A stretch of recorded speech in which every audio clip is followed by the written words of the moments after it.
আসসালামু আলাইকুম everyone, welcome to cooking with Asha channel. নতুন আরও একটি রেসিপি নিয়ে চলে এসেছি। আজকে তৈরি করে দেখাবো কিভাবে ঘরেই সহজে তৈরি করতে পারবেন চিকেন মোগলাই পরোটা। তো চলুন দেখে নেওয়া যাক কীভাবে সহজে তৈরি করেছি। তো প্রথমে এখানে আমি চিকেনের পুরটা তৈরি করব। তো এখানে আমি কড়াই কিছুটা তেল গরম করে নিয়েছি। তেলটা ভালোভাবে গরম হয়ে আসলে এখানে 1 কাপ পরিমাণ পেঁয়াজ কুচি দিয়ে দিলাম। আর এখানে 6 থেকে 7টার মতো মরিচ কুচি দিয়ে নিয়েছি। আপনারা যেরকম ঝাল খান সেরকম বাড়িয়ে বা কমিয়ে দিবেন। তারপর এখানে হাফ চা চামচ লবণ দিয়ে দিলাম। তারপর এগুলোকে কিছুটা ভেজে নিচ্ছি।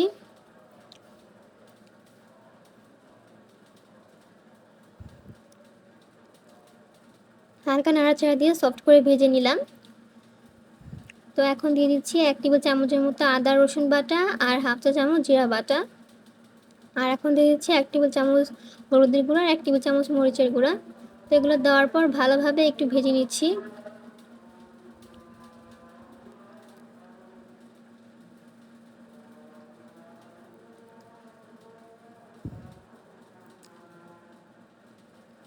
মশলাটা ভালোভাবে ভেজে নেওয়া হয়ে গেছে। এখন আমি চিকেন অ্যাড করব।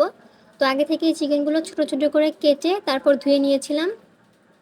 তারপর এগুলোকে ভালোভাবে এখন মশলার সাথে কষিয়ে নিব।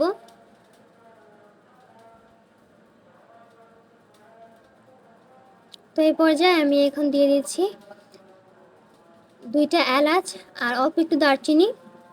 আর এখন দিয়ে দিব একটা তেজপাতা। তারপর এই চিকেনের সাথে ভালোভাবে একটু ভেজে নিচ্ছি। তারপর একটু পানি দিয়ে চিকেনটাকে আমি সেদ্ধ করে নিয়েছিলাম। চিকেনটা সেদ্ধ করা হয়ে গেছে। তো এখন আমি ধনিয়া পাতা কুচি দিয়ে দিচ্ছি।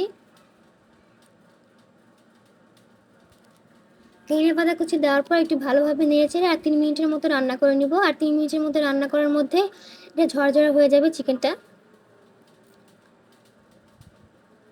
চিকেনের পুরটা কিন্তু প্রায় ঝরঝরা হয়ে এসেছে। এখন আমি চুলার জালটা অফ করে নিয়ে এটাকে ঠান্ডা করে নিব। এখন চলে যাচ্ছি মোগলাই পরোটাটা তৈরি করার জন্য। তো এখানে আমি ময়দা নিয়েছি 3 কাপের মতো। আপনারা চাইলে এর থেকে কম বা বেশি নিতে পারেন। তারপর এখানে সামান্য লবণ নিয়ে নিলাম। আর এখন রান্নার রেগুলার তেল সয়াবিন তেল দিয়ে দিলাম। তো সয়াবিন তেলটা দেওয়ার পর এটাকে ভালোভাবে এখন মেখে নিতে হবে যাতে কোনো দলা না থাকে।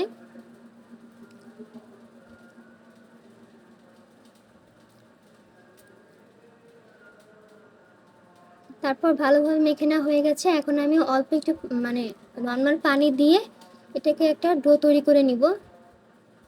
অল্প অল্প পানি দিয়ে ডো তৈরি করবেন। তো সফট একটা ডো তৈরি করে নিয়েছি। এখন এটাকে রুটি বানাতে চলে যাচ্ছি। তো এই ডোটার উপর দিয়ে আমি এখানে ময়দা ছড়িয়ে দিচ্ছি।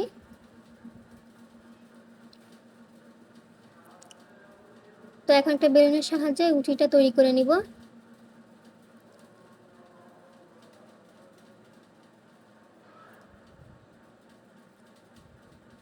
তো বেশ বড় একটা রুটি তৈরি করেছি। এখন রুটির পুরুত্বটা দেখিয়ে দিচ্ছি।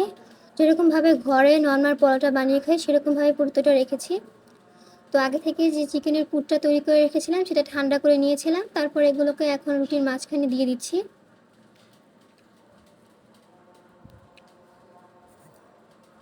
ভালোভাবে রুটির মাঝখানে দিয়ে দেওয়া হয়ে গেলে এখন এটাকে ভাঁজ দিয়ে নিব।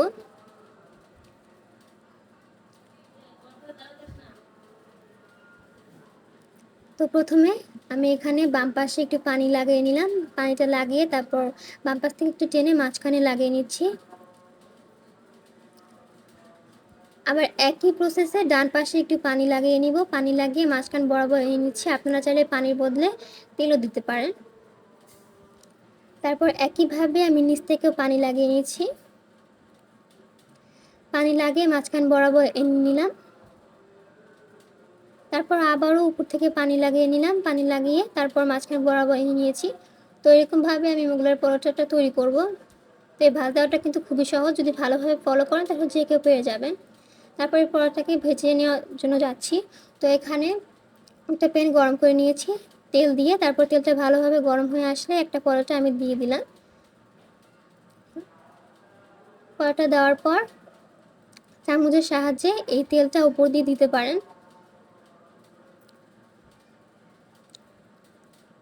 এই তেলটা উপর দিয়ে একটু দিয়ে দিচ্ছি। আর এই পর্যায়ে জালটা কিন্তু লো ফ্লেমের থেকে একটু বাড়িয়ে রাখতে হবে।